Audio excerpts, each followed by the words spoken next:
Dude, I hate Wisconsin, man. The office, it smells like burnt stuff. They all make a living talking about what they're interested in. Shout out to the Under the Chin podcast with my buddies here. He's under the chin! All right, it's episode 15 of the Under the Chin podcast, and you guys know how we do it here. We're renegade. We do it however it needs to be done. Hector is getting some stuff ready. He's heading to the studio. He's going to be joining us shortly. Abe was able to make it. He is on his way to another place. Wisconsin. Yeah, he is on his way to Wisconsin, a state I have never been, but I would love to visit. Um, You don't want to. Nothing here. well, I mean, I bet I'd enjoy my time. But Nothing here but cheese and cold weather. yeah, well, I like cheese and I like cold weather, so maybe it is my kind of place. I'm good, man. Well, let's not waste any time because we are just fortunate enough to be here. Like I say, I mean, I love what we do every week, and you know what I love is we always get it done. No matter what, it always gets done. Now, speaking of getting done, we're gonna go over the last event very briefly, just touch upon a few interesting points. Abe was unable to watch the card because of Haas, that bitch. So We got to So get him on an episode. we do. I mean, he's been mentioned in almost every episode. So I mean, it's almost unfair at this point. Yeah. But yeah, just to recap it real quick, Abe's not going to have much of an input. But we'll just rip this real fast. I brought up Eunice Dubin. Oh, I should mention this. I did have to cut the highlight from the last episode. Oh I yeah, I've seen that. Yeah, so I put it in, and then once the video got uploaded, it said video blocked. We're not going to put a strike on your channel, but we can't show this. So yeah, I had to edit it out. But yeah, fortunately, I didn't have to re-edit the video and then upload it. I was able to clip it out in YouTube Studio, so that was very convenient. But what was not convenient is that Eunice Dubin got her ass kicked. And that was by Carly Judice, another Contender Series vet. A first round knockout. If I'm not mistaken, I believe all of Judice's wins are by knockout. So she's 4-2 right now, very early in her career, but was able to keep herself from a 500 record. Congratulations to her. We take a look at the Josiane Nunez fight. I wish I could remember who she fought because on Google it has no name. But it was Priscilla Cachoeira. Right. Yeah, so she's not even like a new fighter. She's been around. So anyway, Priscilla Cachoeira got a knockout, a starch job, by the way. It was a blistering knockout.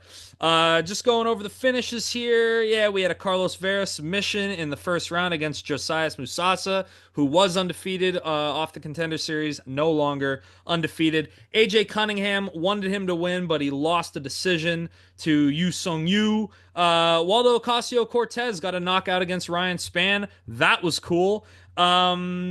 Kevin Vallejos got a first round knockout against Sungwoo Choi. I don't know which way to pronounce Korean names, but and he called out Gene Silva. So good for him. His only career loss coming to Gian Silva on the Contender Series. So hopefully the UFC will let them run it back if Vallejos racks up some wins. We had Oh yeah, another. Yeah, it's gonna take a lot. Gene Silva is he's on his way to superstardom. right, right. So it's Yeah. gonna take a lot for him to get a fight with Gene Silva, especially once he beats Bryce Mitchell. It's gonna be up and up from there, man. I think the way he's just starching people is just it's almost like a Hamza Chimaev type of effect Right. where they're gonna start pushing this guy. And you already heard Dana; he said there's not a Tuesday where they don't talk about Gene Silva. So Yeah. Yeah, I mean, and especially when you have the crew around you. I mean, the fighting nerds are just printing money for the UFC at this point. So marketable. But yeah, maybe if Kevin Vallejos goes on a good run, it will definitely take him a few fight. I mean, probably like four fights in the promotion, probably. But the marketing's there. I mean, you have a Contender Series rematch in the UFC is always something interesting to put together, especially if Kevin Vallejo stays undefeated in the UFC. If his only career loss is to Gene Silva and they can match, it makes sense to match them up in the future. I mean, that is a fight for the fans. But yeah, that DR Ngozi, he got subbed in the second round by Brendan Ribeiro. Damon Blackshear gets another submission win over Cody Gibson. Shout out to him. Yeah, yeah, I was about to say Fluffy because his last name's Hernandez, but no, Alexander Hernandez, Great. got a decision victory. I don't remember being too impressed. Nothing I really think stood his out to me. last win. I used to watch him because, dude, he's got a physique, man, like a dang. He looks like a Chandler. Yeah. Dude, he cut so much weight to make that 155 pound. That when he rehydrates, dude, he looks massive compared to the other guys, but Yeah. to the guys who fights. But I mean, after like, because he was a 45er, I think, and he jumped to 55, if I'm not mistaken. Um, and I don't Yes, know, man. you're right. He was just getting beat, and he got knocked out a couple times. And I'm just sitting here like, what in the world is going on? Hmm. And I just lost interest. It was one of those like, I don't know, man. Alexander the Great is not so great. Yeah, no Volkanovski. I think he is much more deserving of that nickname. Yeah, Uh, is that still his nickname, or is he a different nickname now? now it says on Google the Great Ape. The So, Great Ape. Okay, I mean, it is more fitting than the Great. I believe the Great belongs to the one and only Volk. That agreed. I mean, absolutely fitting. I mean, I know. Uh, Volk's. I mean, I love Diego Lopez, but Volk's going to be the champion again. Dude, honestly, I hope so, dude. Ever since uh, and just it was just one of those where like, dude, I don't know. I feel like the popularity has gotten to his head because I feel like if he was still like hanging with Alexa Grasso, like one of her like little teammates, you're like right. where he wasn't as big as he is now, it'd have been like, yeah, well, for one, he probably wouldn't even have had security. Right. Dude, Yeah. Aljamain was walking around freely, and Diego Lopez is the one that had security. Got to bring this up now that you brought up Aljo. Aljo, old head Aljo, hating on the new landmark album, music by one Playboy Cardi. I don't know if you saw that video. Probably that's why. I I'm sorry, you cut out there. What'd you say? said it's probably mid. That's why. It's probably mid. You mean you haven't listened to all 30 tracks yet? 30 tracks. That Yeah, yeah, dude, that's trash, dude. I don't. I'm not a. Cardi has like a few decent songs that hit, but for the most part, I'm not listening to Cardi at all. well, then I'll leave it at this. I think Playboy Cardi is the most important artist of this era. And when I say era, I'm not talking the past 10 years. I'm talking like era of humanity. Okay, and why is he the most important artist? Explain this to me. Because nobody on earth, now there are people who try to make music like him, without a doubt. There are people who are in the Cardi lane, but in terms of being a trailblazer, nobody has done what Cardi has done. And people could call the music trash. People could say that what this, that, and the other thing about it. The thing is, it translates to a lot of people, and I think the interest in that comes that once you get it, like once you like understand like what you're listening to, and you become part of that like fandom. It's, I don't know, it's hard to describe. You because I saw a lot of the comments on Aljo like this guy doesn't get it, this guy doesn't get it, and it's like one of those things. You ever hear that like death metal music where it's like where they're like just Yeah. making those noises? I don't understand how people enjoy it, but there's plenty of bands that make that kind of music, and so evidently it has a market. But I think the popularity that Playboy Cardi has achieved, because it's not just niche, it is all things considered mainstream, but he made something so eclectic and so out there, so hyper modern that That I mean, just nobody else has blazed that trail, and I think he is ushering in a new era of music. And I think the album was aptly titled. I I think there are some songs that could translate to a broader mainstream audience, and there are definitely some songs that I'm listening to them thinking people would hear this song and think, "What the fuck am I listening to?" Like the first song. I mean, if you're a Cardi fan, you listen to that, you're like, "This is it." But anybody else, I'm listening to it thinking, "Man, people who don't listen to this would probably hate this." But because I want you to get your favorite songs of that album, and I want you to put them down so I can listen to them, and I'll give it a shot. But I'm not listening to 30 tracks.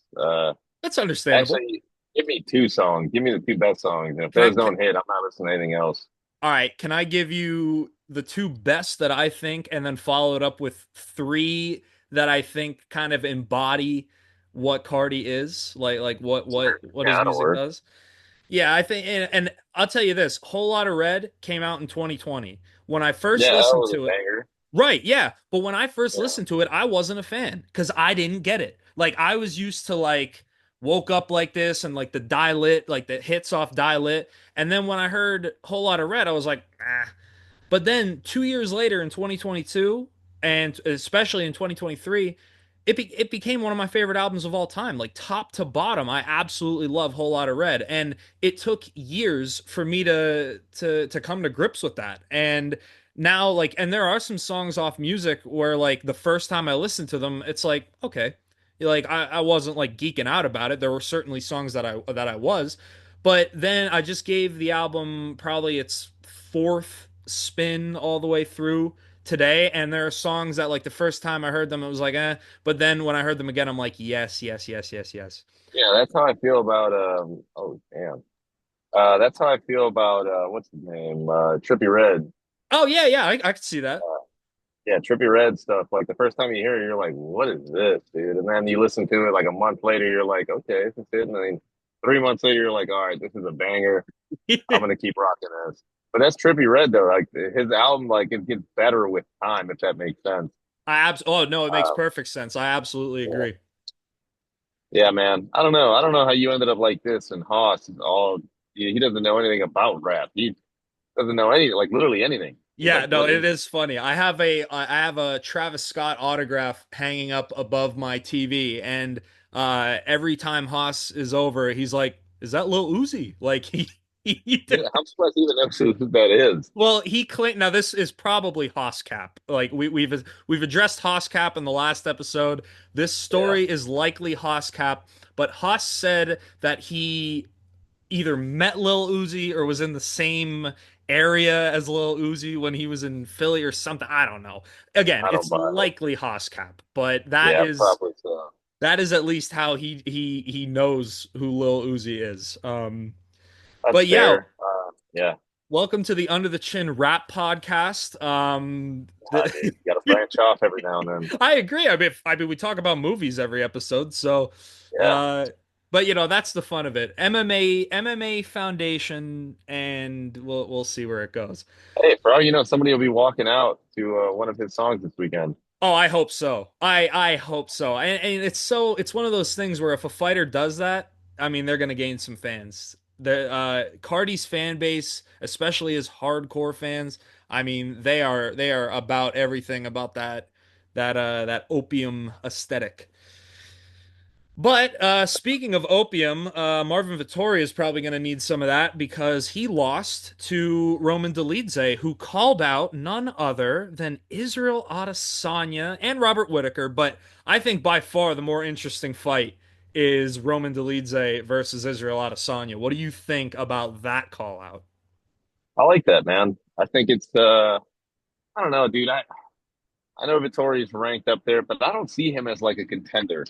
Right. Yeah. Um, you know, I think you reach out for Adesanya, who is clearly a former champion and a still a contender, though he lost by knockout. He's still a contender. Right. Without a I doubt. think yeah, he. I mean, you think you add that name to your resume? Look what that does for you. Right.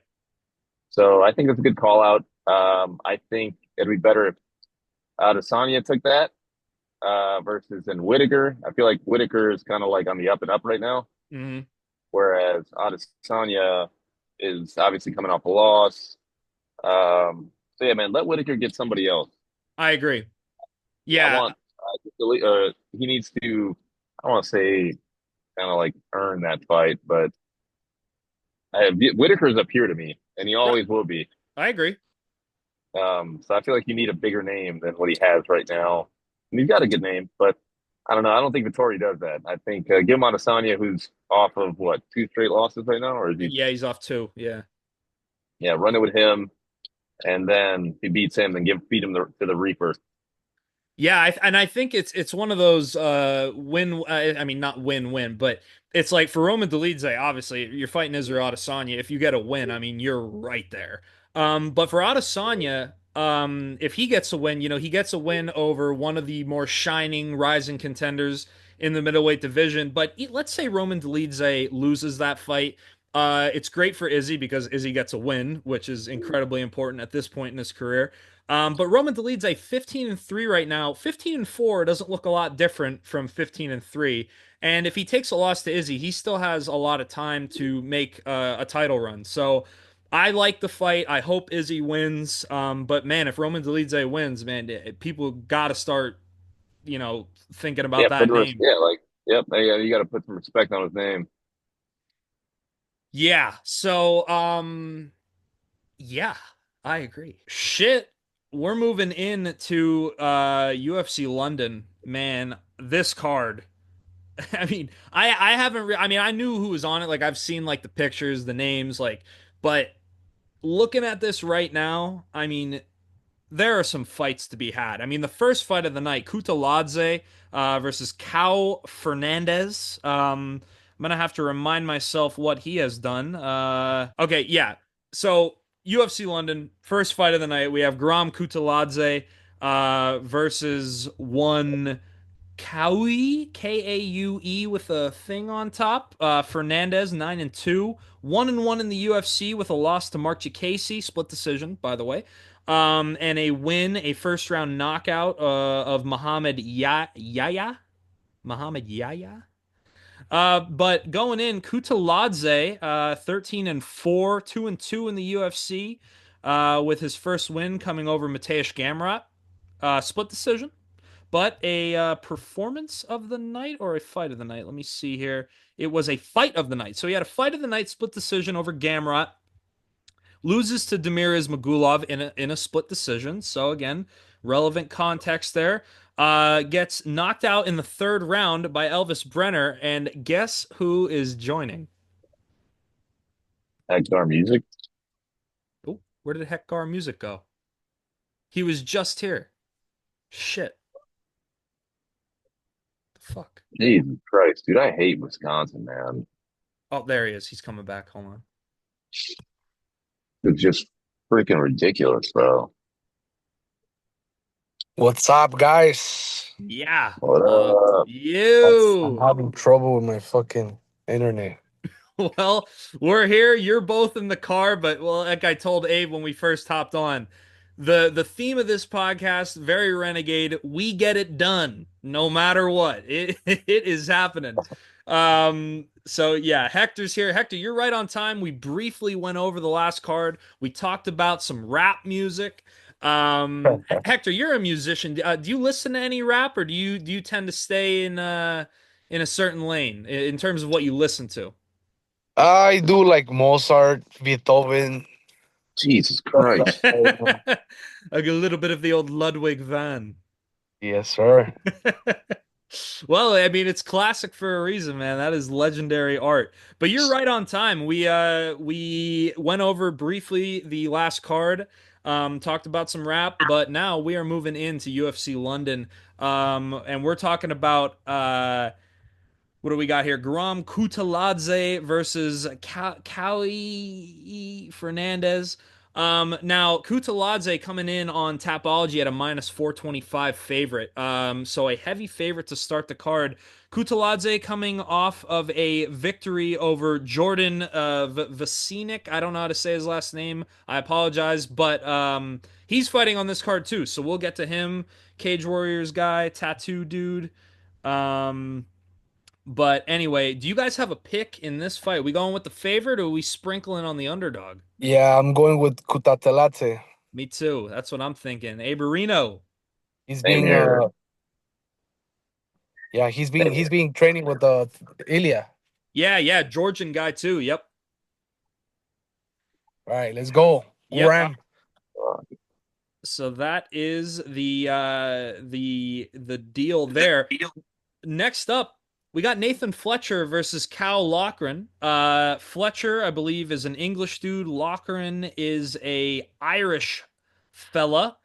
Now this Nathan Fletcher, 9-1 overall, 1-0 in the UFC with an arm triangle victory over Zigimantis Ramaska.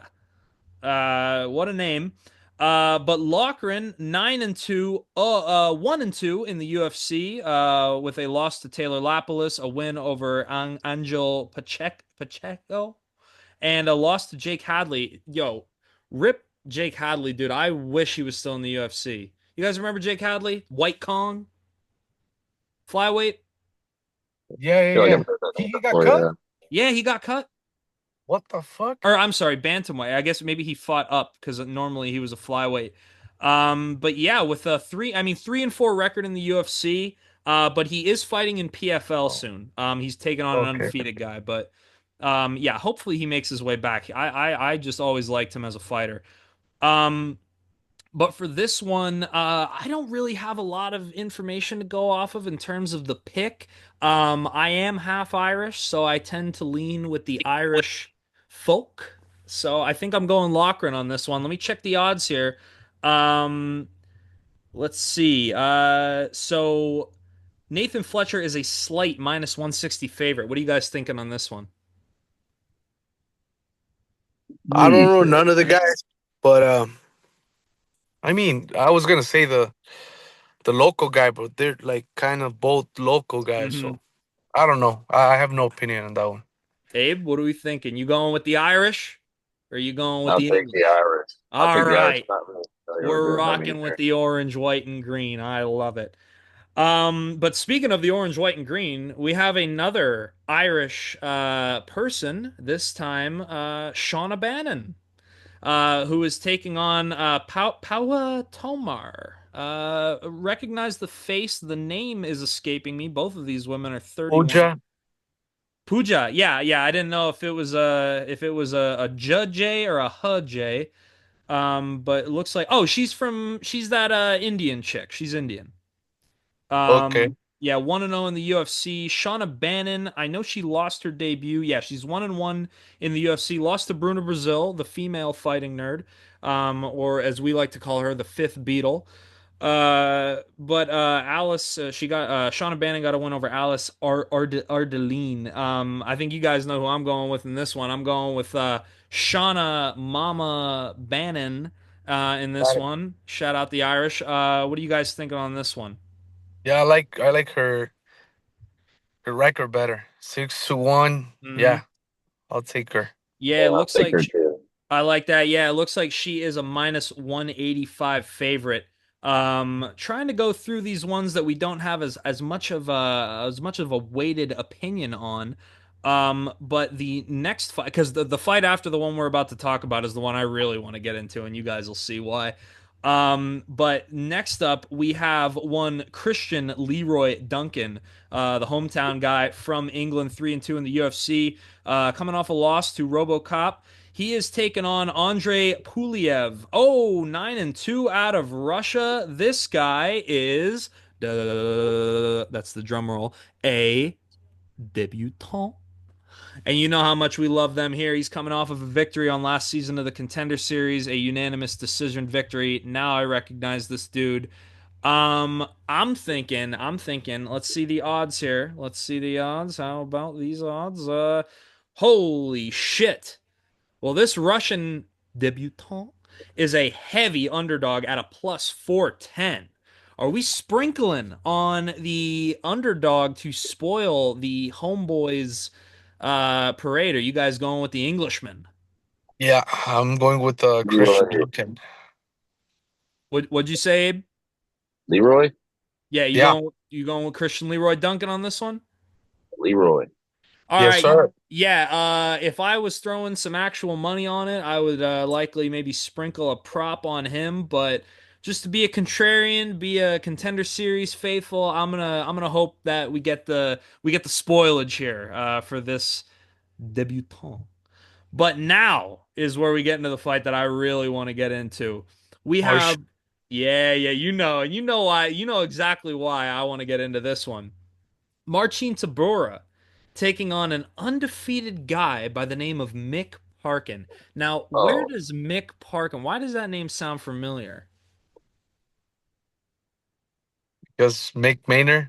Ah, well, hey, it's a great guess. But Mick Parkin, undefeated at 10 and 0, trains with the one, the only, the GOAT, Mr. Tom Aspinall. Conor McGregor. Oh, Ah, no. No, but Mick Parkin, a Tom Aspinall disciple, taking on a former opponent of Tom Aspinall. So, we already have, the study, the tape. Even though it didn't last very long, that fight between Marcin Tybura and Tom Aspinall. What do you guys think about this one? I think you guys know who I'm siding with, but I'm interested to hear your take. y'all take the veteran. Okay, we got a I'll take Marcin Martian Tybura backer. Tibura. Yeah, yeah. yeah, I'm taking Tiberia. Okay, Yes, well, sir. as you guys know, I never mind being the contrarian. It looks like this fight is a pick'em right now, as far as I could see. Actually, Parkin coming in at a slight, very slight underdog at plus 115, so basically even.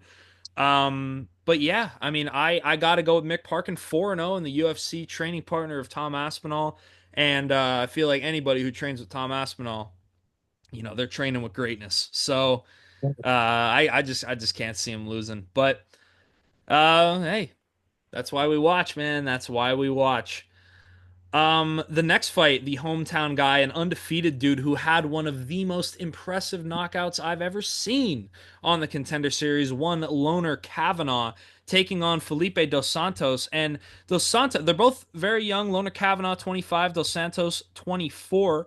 Dos Santos 1 and 2 in the UFC with losses coming to Manel Cop, not a bad loss there. A split decision over Victor Altamirano, and then a loss to Andre Lima.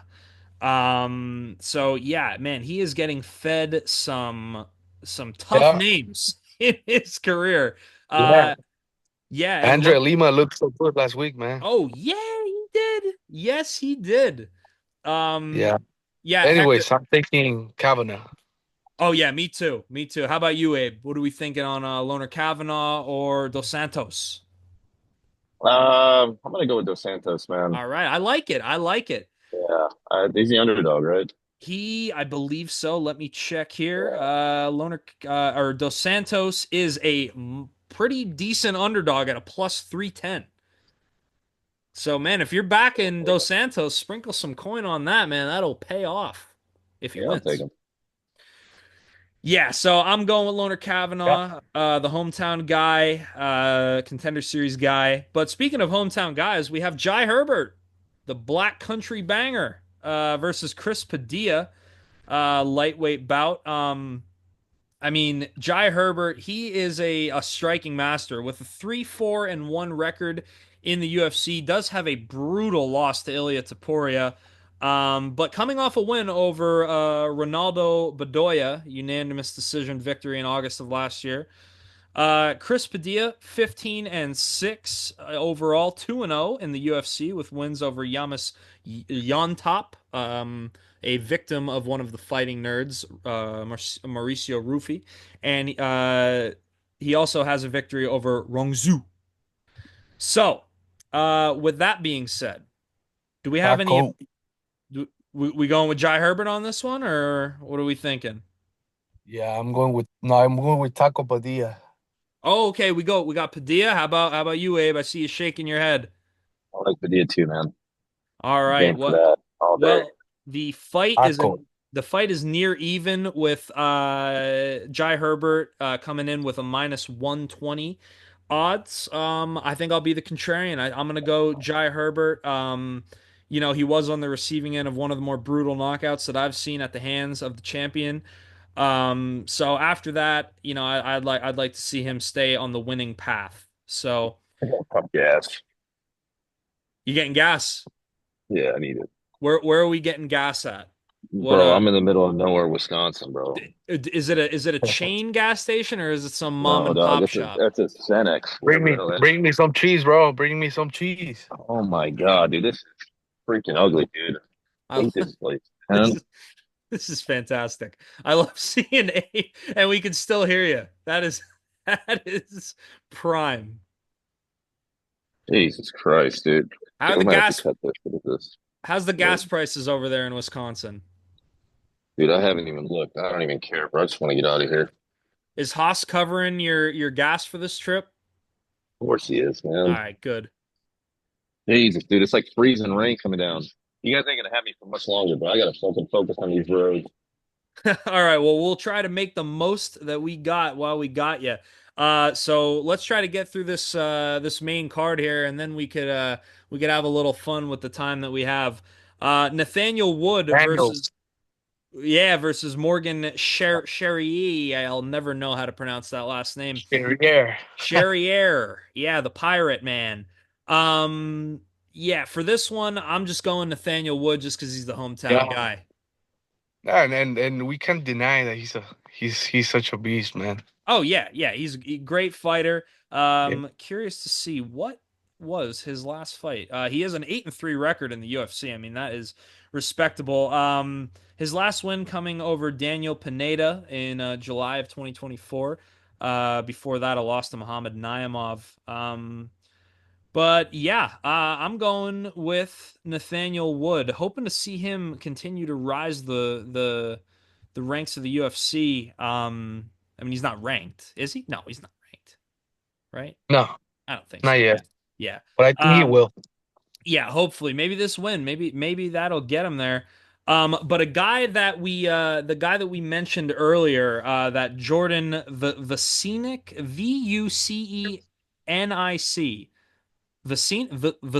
Vucenic. Anybody know how to I don't pronounce this know. guy's last name? The tatted guy. Yeah, he is tatted to the max. As you can see right here, he is from the face to the everywhere. He has a Bruce Buffer tattoo on his leg. He said that he always imagined Bruce Buffer calling his name and saying the name of his very small hometown, and goddamn, he made that dream come true. Always, always, always love to see stuff like that, hear stories like that. But he's taken. What's up? Somebody say something? Oh, Oh, well, thought I heard a I voice. farted, but I didn't Well, say anything. oh, okay. Well, is this the second? Is this the second fart that the show has seen? Uh yeah, I think probably. I think we had one before. I, I can't remember, but That might anyway, be the second one. this Jordan the Tat Man the Listen, scenic. Yeah, Vucenic, we'll go with that. Is taking on Chris Duncan, contender series guy, who coming off a technical submission, guillotine choke, against Balaji Oki, in September of last year. I remember his fight on the contender series against Charlie Campbell. It was one of those where Charlie Campbell looked like he was about to finish him, and then Chris Duncan just came, and this is all in the first round. yeah, Chris Duncan just had one of the most impressive comebacks in contender series history. And I mentioned it. Oh, did he yeah, dip? he had to go. He did Ah, and that bastard didn't even say goodbye. Son of a bitch. Well, hey, at least we got him on. That's the important. Oh my God, I almost just spit. That's the important part. that. Um, Dale, ahí voy. Yeah, my people is here, man.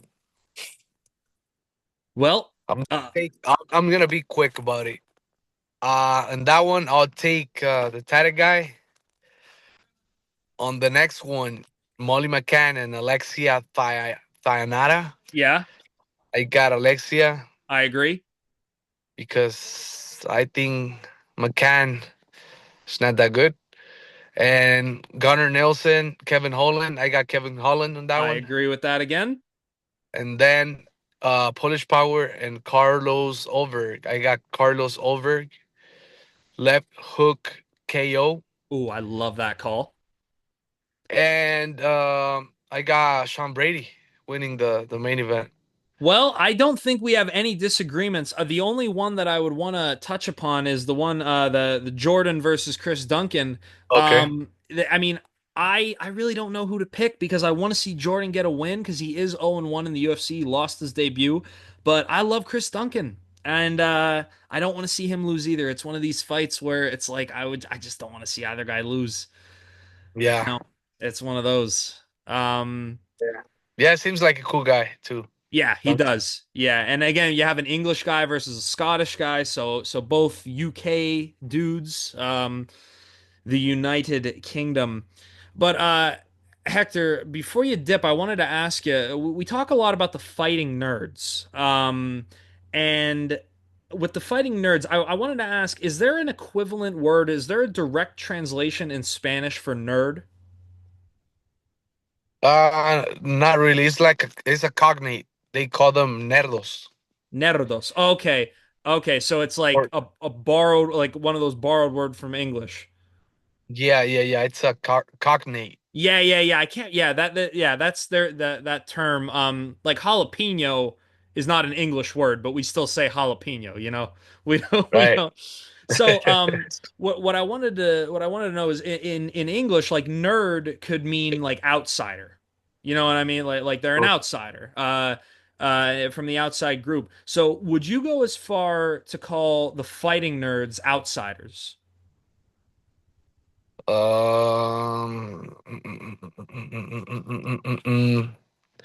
I mean, it all goes to being a nerd, right? Like Right. you're not part of the popular scene, you know. Right.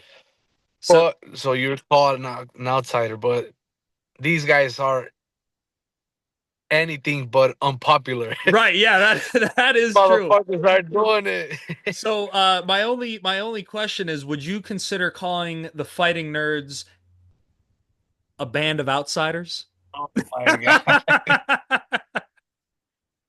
Oh man. No, Lord. I had to throw it in there. The Band of Outsiders. This is a It looks Jean-Luc good. Godard film. Uh, It looks good. It looks Italian mob. it's French. Okay. Yeah, French. What do we got? 1964. You know Quentin Tarantino? No, sounds Italian. Well, it probably is. He's an American director, but probably of Italian descent based on that last name. But his production company was called A Band Apart.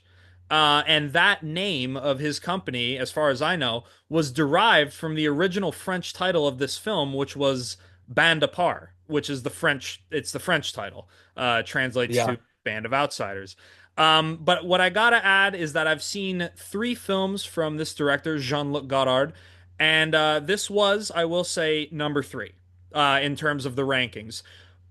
Weekend and Contempt, both phenomenal films. Hard to rank them one or two. I don't really know which one I liked better, but I think this one was definitely number three out of the three that I've seen. It had its moments. There's one scene that was so signature Goddard. Because they're talking at dinner and they all keep switching seats for no reason, and then they're all Yeah. like, the one guy's like, well, if we have nothing to say, then let's just have a minute of silence. You know how hard a minute of silence is? And there's all this crowd noise in the background, but then the audio completely cuts for a minute straight. So it's like that is a signature Goddard move. So while this wasn't my favorite Goddard film, still a worthwhile watch. Still a great movie from a great director. Nice. You watched it today? No, I watched that a few days ago. Today, I watched a film right before we got on. It was called The Perfect Furlough, starring Tony Curtis. You familiar with Tony Curtis? You ever? Uh, Well, he was a big actor back in the 50s and 60s was mainly his heyday. But of The Perfect Furlough, he starred alongside Janet Leigh, who would end up being his wife in real life. Nice. You ever see the movie Freaky Friday? No, I don't think so. You ever see them? I was gonna tell you. I'm pretty sure you watched the. You probably watched Irishman, right? No, I haven't. I haven't. I Man, know it's Scorsese. you It's gotta about. watch it. I have to. I know. Yeah, You have to. It's a great fucking movie. What's up, Tony? Están grabando. No, ya vamos a acabar. Okay. Oh, ya. ¿Tú sabes la clave de la oficina? No, güey. Güey, huele a quemado machín, güey. Nomás me ábrale una patada. No, pues le pego una patada. Pues Pero es que sí. huele a quemado. No sé si es marihuana quemado, pero yo que es quemado. Habla de Pancho. Ay, sí. Yeah. He says that the office smells like fucking burnt stuff. So I don't know the password for the office. So I told him just to fucking kick it open. well, oh, you're saying Yeah, it smells like burnt stuff and nobody's in yeah, there. yeah, yeah, Ah, okay. yeah. Yeah, that's And not I got fucking good at plenty of all. stuff there. So Holy yeah. shit. Yeah, kick Off, that door down. God damn it. matter of fact, I'm going to. Yeah, go attend to that. Hey, thank you for See you soon, man. we made it happen. I appreciate you guys. Best of luck, brother. All right. Till See you next week, around. man. Till then. Yeah. Love it. All right. And then there was one. I don't know how long we've been recording, but I like to keep these episodes to at least an hour.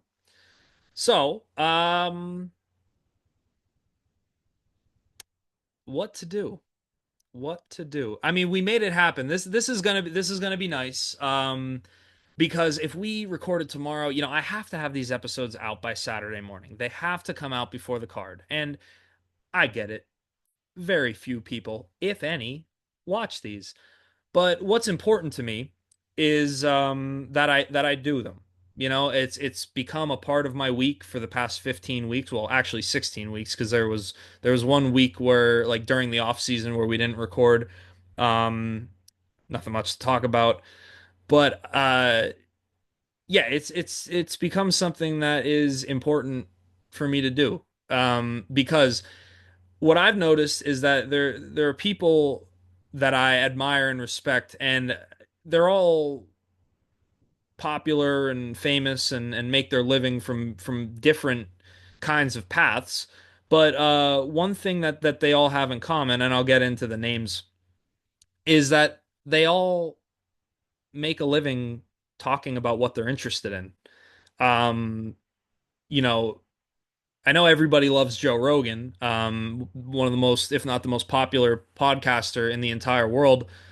Um, but when I started listening to him, it wasn't because I respect this guy for talking and getting paid for it. I was just interested in what he had to say. But the point of it is he made an incredible living off of just talking about what he's interested in with people that he's interested in talking to.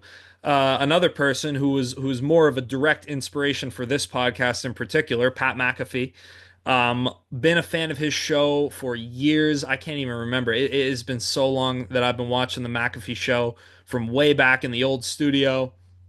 Um, but man, he talks about sports and has made one of the most popular sports shows in the world and did it his own way. And just even when he got the ESPN deal, like he's like, we can't stop cursing, we can't stop being ourselves, and that's admirable, just doing what you want to do, how you want to do it, and not taking no for an answer in terms of what you're allowed to do on a show. And again, but it boils down to he's interested in sports, talks about sports with his friends 5 days a week, and gets paid a handsome sum to do so. And as you guys know, we don't get paid for this, you know. But and that's not to say that that I think it's an inevitability. But um, the podcast itself has become an outlet for me to be able to talk. I mean, look what I'm doing right now. I'm just talking, and this is on the internet. Just and if somebody stumbles upon it and happens to want to know what I have to say, then then here it is, you know. Um, but and this goes back to Hector and Abe. I mean, Hector driving through inclement weather, or I'm sorry, Abe was driving through inclement weather. Hector, there might be a fire that he has to go attend to, but they still made it. And absolutely love those guys. So thankful. I mean, can you imagine if this show was just me talking into a camera like this about the fights? I mean, it'd be cool. I would still, I would still, uh, give my opinion on things. But it's nice to bounce things off of people, especially people who are interested in what I'm interested to. So those guys are invaluable. Can't thank them enough for what they do every week, because it is a commitment. But one other person that I want to bring up in terms of inspirations for just talking about what he's interested in and turning it into a respectable career.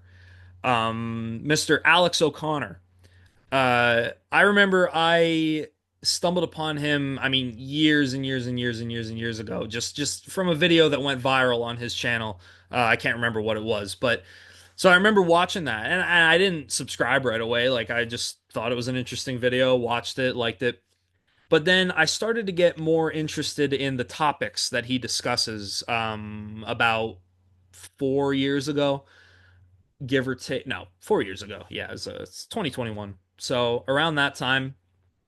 And I thought he had one of the more rational voices on the subjects that he discusses, and somebody who just knows how to talk, and he knows how to talk to everybody, even people who completely disagree with his worldview. And but you see the example of being able to have high level, intelligent conversations, and for that, it's just so admirable, and it comes from a dude who I just realized I've had my TV on this whole time, and it's been like shining on my face. Whatever. I saw the reflection in the Blu-ray case when I held it up earlier, but um, yeah, Alex O'Connor, he started that channel how many years ago? Like I don't, he was in college, or I mean, he was young, and all it was him talking about stuff that he's interested in. And look at the career that he's built. Millions of subscribers, or somewhere, but he has over a million subscribers. But so a million subscriber channel, and he has become. And keep in mind, Alex O'Connor is 25, 20, about to be 26. I believe his birthday is at the end of March. The last time I Googled it. So he's one of the budding public intellectuals, and to craft your way, to kind of strong arm your way into being a recognized public intellectual, interviewing people like Richard Dawkins, and he interviews all sorts of people now, but he interviewed Richard Dawkins while he was in college, which is mind blowing. I mean, and they're both from the UK, so uh it's just so, when you look at the body of work that he's accumulated in his short time on this earth. I mean, Rogan's in his 50s, McAfee's in his mid 30s or something like that, maybe mid to late 30s, I can't remember, but Alex O'Connor, only 25 years old, and is considered a respected public intellectual. That's crazy. But it all comes, and so to harken back, I think I'm using that word correctly, to loop it all back around to what I was talking about. These people talked about what they're interested in, put it on the internet, and look what happened. So, not to say that I believe that's an inevitability for myself, but you have to start somewhere. And the way that you achieve something like that is with consistency, and consistently getting better. And even with the episodes, this would be episode number 15.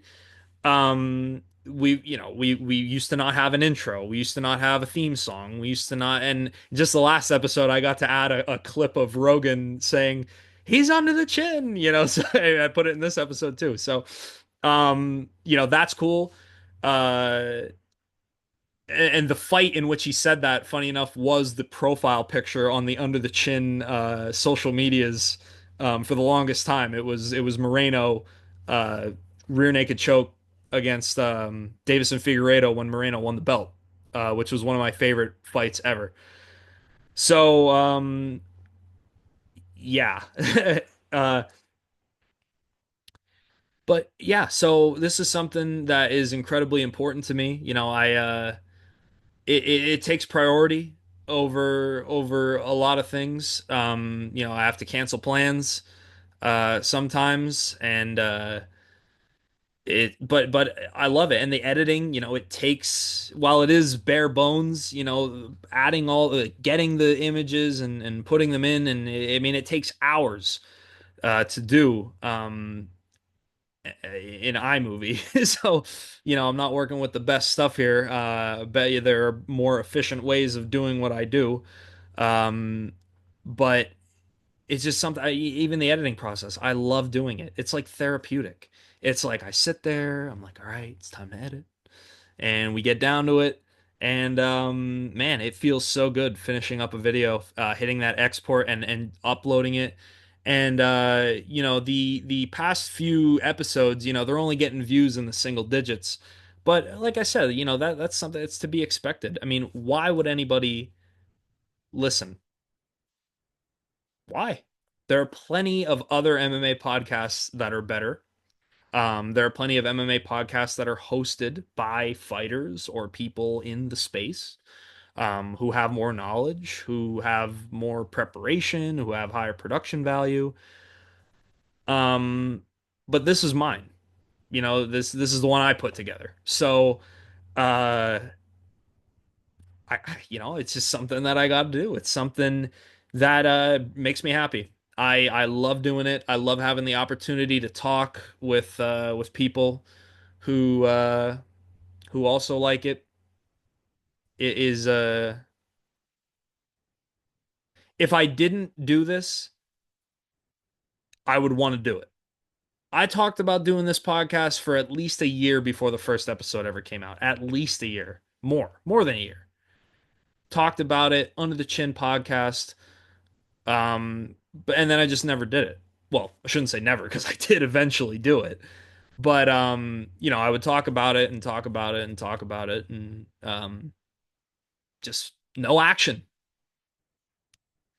But I mean, isn't that the story? I mean, how many times do you hear people talk about what they're gonna do, their big plan, and then it just doesn't happen?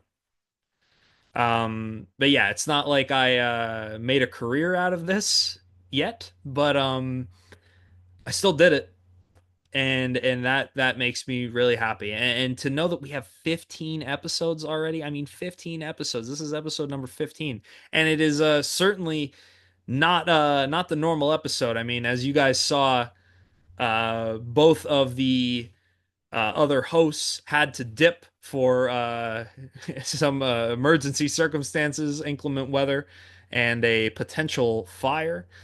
Hopefully everything is good on their end. I will check up with the boys. And then while I'm editing this, throw in that the outcome. Did Abe make it there safely? Was there a fire? And if there was, did Hector take care of it? So yeah, we'll get an update on that for anybody who's concerned, anybody who made it this far. And while I'm on this topic, one of the things that I think about often when I think about this podcast is looking back on it because there are plenty of videos that me and my buddies made back in the day. Most of them privated, but I still have access to them because normally on those things I was managing the channel. So I still have access to them. And it is just such a joy to go back and look at something that you created, especially years ago. You look at yourself and you're like, look at me. Look what I was doing back then. But to have hours and hours of conversation, just backlogged.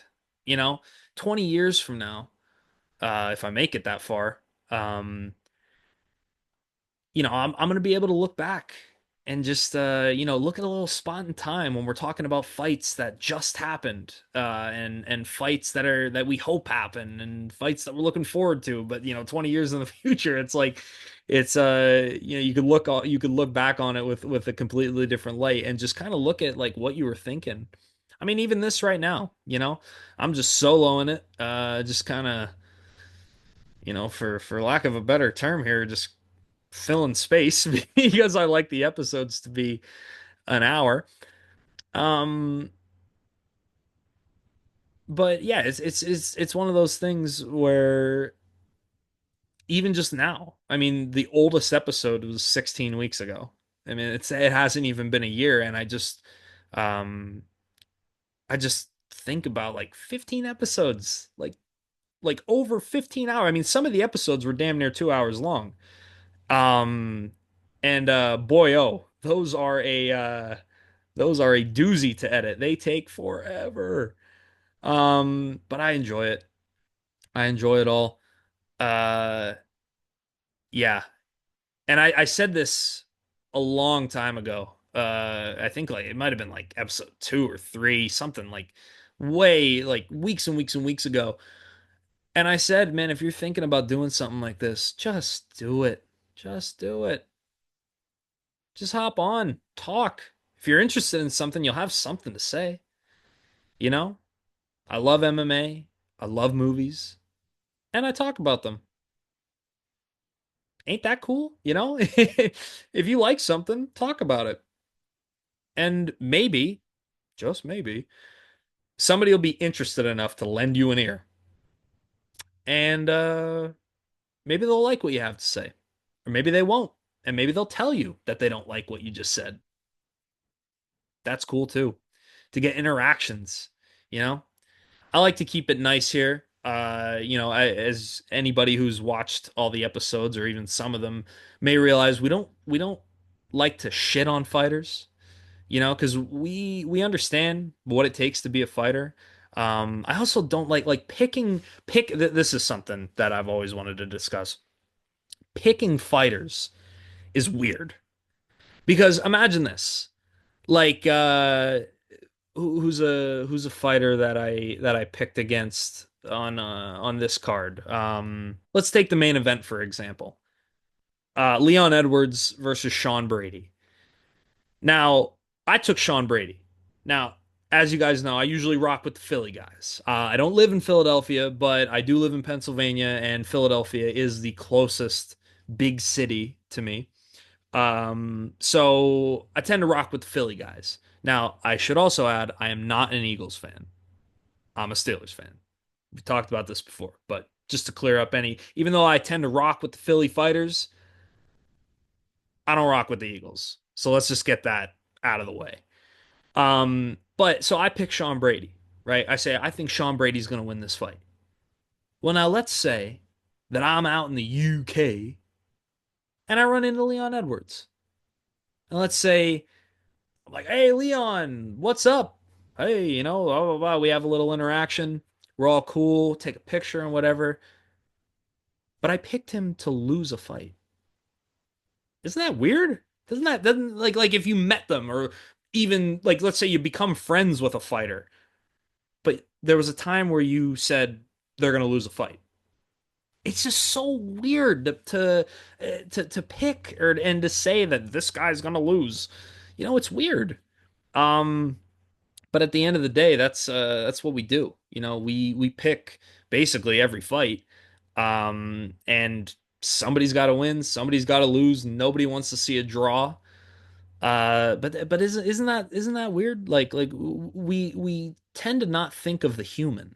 We very rarely do. And I talked about this with a buddy quite a while ago, where I think we view celebrities like non-athletes, like actors or media personalities or social media influencers or whatever, celebrities as movie characters. Not just because actors play characters in movies, but we view the human themselves as like a character. Like Brad Pitt, for example. Brad Pitt's a human. Now, most of the time that I've seen Brad Pitt, he was playing a character. But I know underneath, that's Brad Pitt, the human. But we're so detached from that lifestyle, or even just that, just who they are as a person. I mean, I haven't met Brad Pitt. I don't know what he's like in person, but I know he's there. I know that he's a real person. But we can't help but view these celebrities as like characters, like they're not real. Like people could say nasty things about people, but it doesn't matter because they're just a character. At least that, you're not saying that, but it's how you act. And I think the same is true of athletes, and people treat them like video game characters, like they're in a video game. Now, the translation there, or the analogy is like look at a NFL athlete and then look at their Madden stats. Those stats in a video game affect how people perceive them in real life. Now, those stats have some grounding in reality. Like a player who's good at catching the ball is going to have a high catch rating. Like, makes sense, right? But then you attach a number to a physical skill.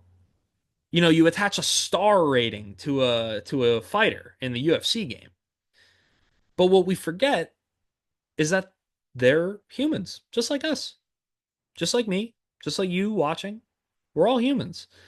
And that seems to get lost. That's why it's easy to when somebody comes up to me, they're like, "Yo, who do you think's going to win this fight?" And I just, "Oh yeah, this guy." Like if there's any fight that I'm like really sure on, it's this one. Saying that I'm sure this guy's going to win, which means that I'm sure that this guy is going to lose. But I'm talking about people, right? And now imagine if the two fighters are standing right in front of me and somebody's like, "Hey, out of these two guys, who do you think's going to win?" It's going to be much harder for me to be like, he's going to win, and that means you are going to lose. It's odd, and it's just something that crosses my mind a lot because I make picks every week, and being that I'm uh much more than a casual fan of the UFC. I mean, I watch every damn card. Uh, people who are more interested in like betting, maybe they're not going to watch the card, but they want to throw a bet on the UFC card. Like people approach me and ask me for my picks, and I'll gladly give it to them. I love doing that kind of stuff. It feels good to know about things, and I'm by no means a an MMA guru, but I like to think that my opinion holds some level of weight. But yeah, it's just I do this weekly, and it feels weird to make picks. Isn't that weird? But to wrap this up, because this episode has been anything but normal. I mean, both guys recording in the car, emergency exits. We actually in the chat before we started recording, Abe said, that the weather like changed his plans and he had to drive, and we're like, we're talking, and I don't like doing the podcast with just one. When I had to do it with only Hector, the other episode when 2 episodes ago, I believe, when Abe wasn't available, I felt like there was a need that we needed at least a video of Abe in the episode because he had to be there in spirit. Even if he wasn't there for the recording, I had to have him in the episode. So after that, I was like, all right, we'll just do it tomorrow. Hector was like, yeah, we could do it tomorrow. And I said, let's try to get it done early because I got to get cracking on the edit because I have to have it out for Saturday morning. And Friday, it always sucked recording on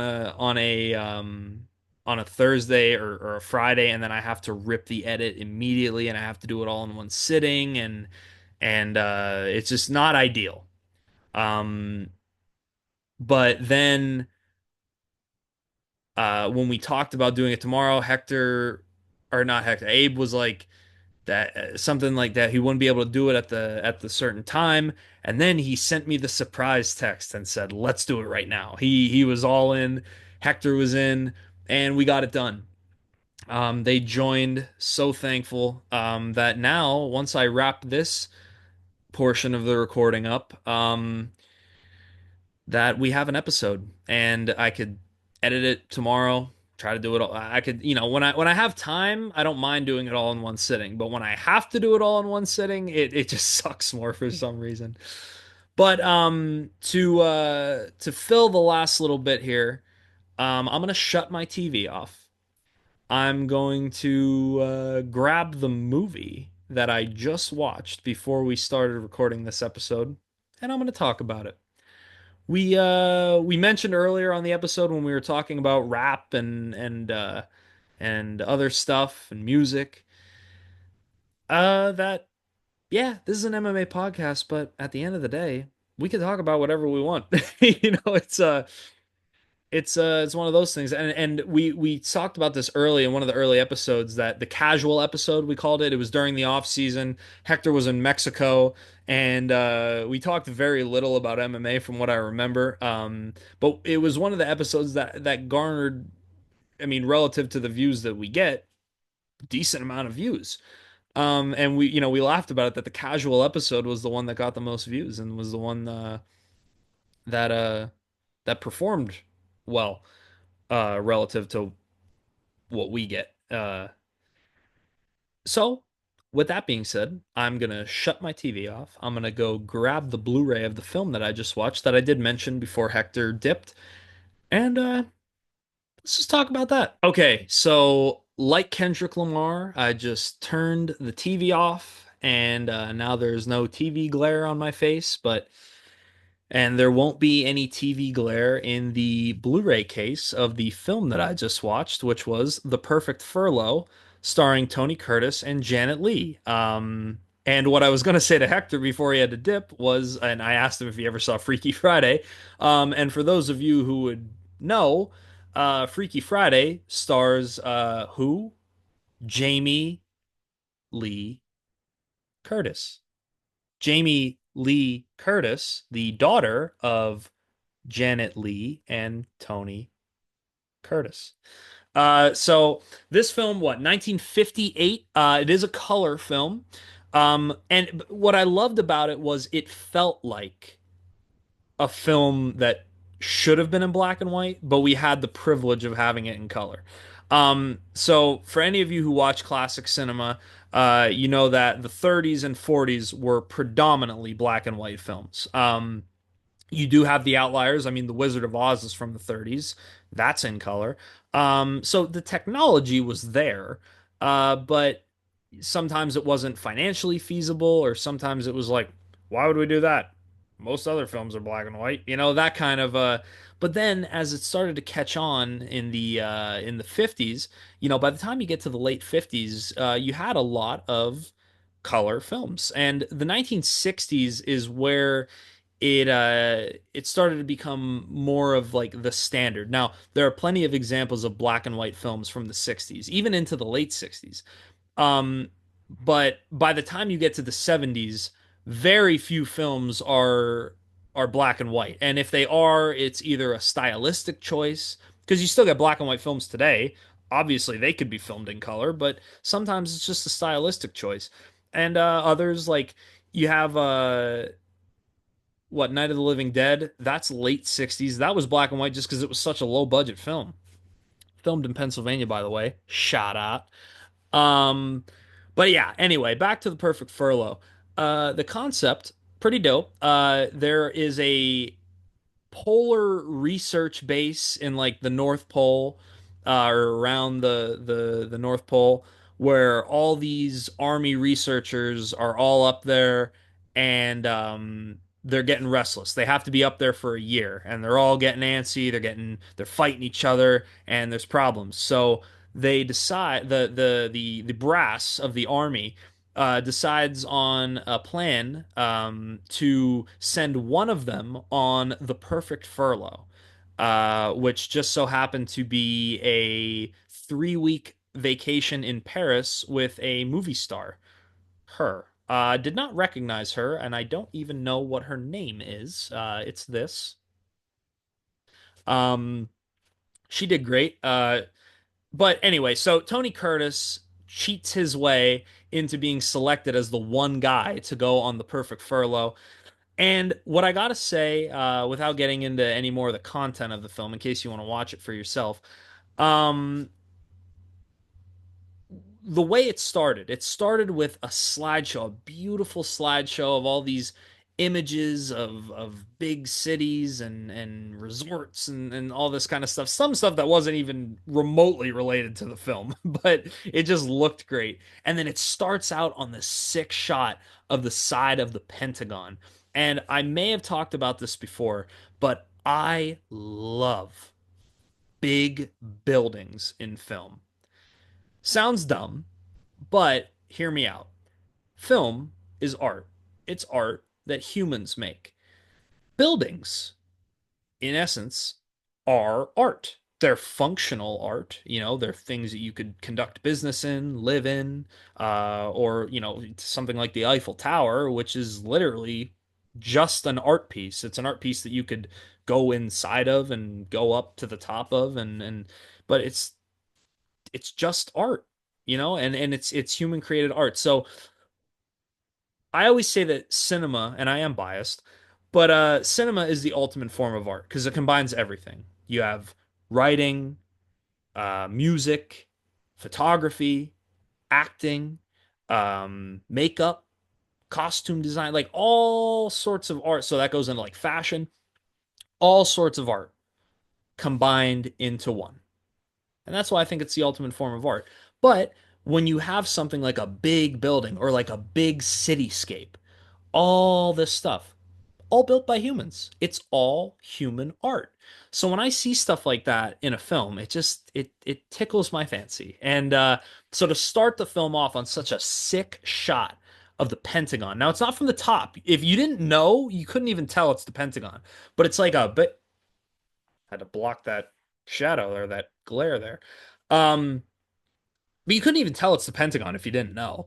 But it says, it's the Pentagon, and it just looks so cool. But other than that, the shots in this film were great. The ones of Paris and the film kept you interested visually because there weren't a lot of similar shots. Now, there were multiple shots in certain hotel rooms and in the hotel itself, but the film didn't bore you with it being, a lot of the same shit. It diversified the shots very well.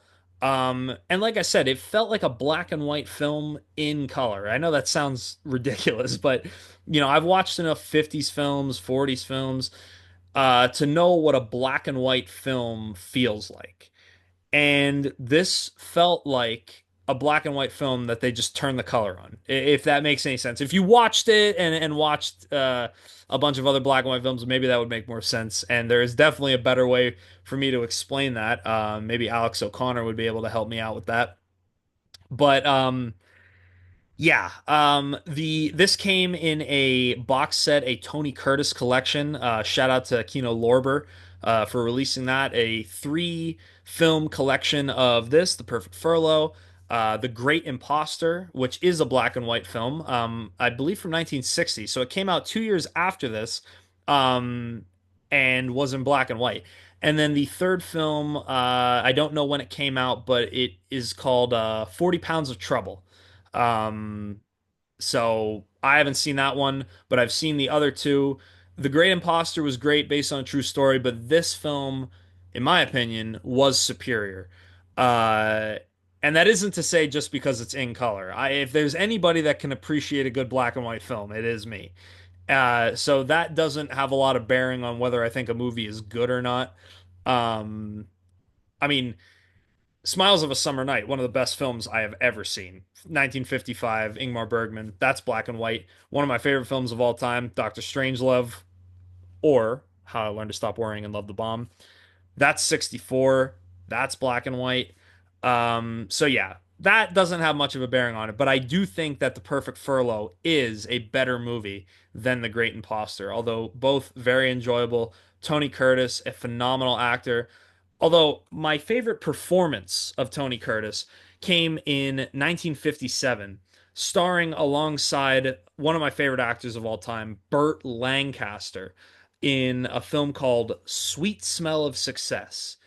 That is it's how do I describe it? It's a film about power. And power is such an interesting concept.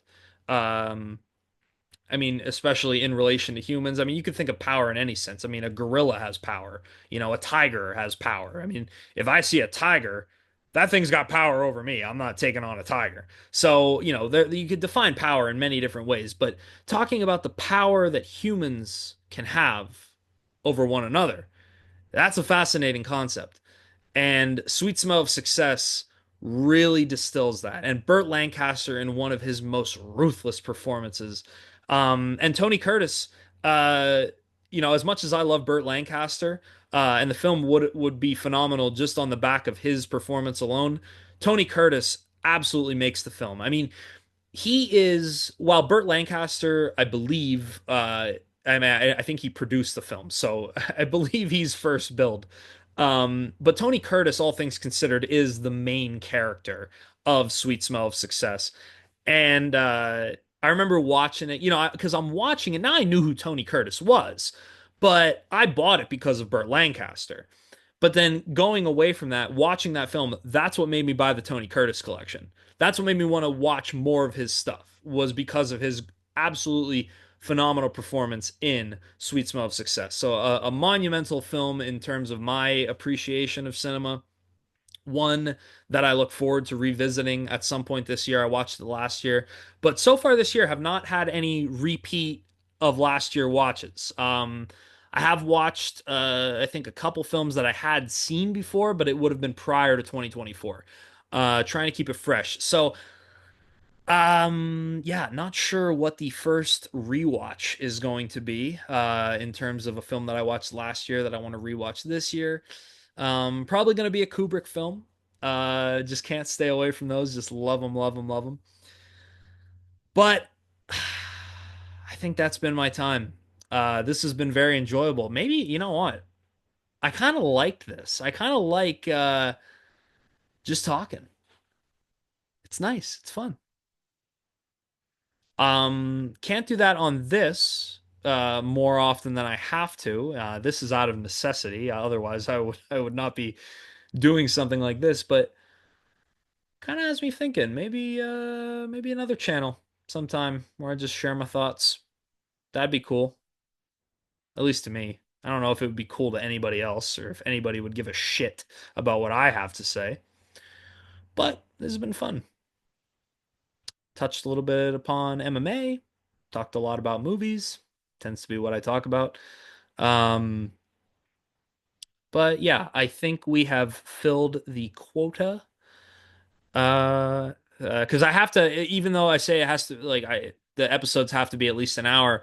We have to record usually for at least an hour and 20 minutes because I need to have room to edit things out. We say things that I'm like, cut that, or they'll be like, hey, let's not put that in there, So it happens, and that's why we don't do this live.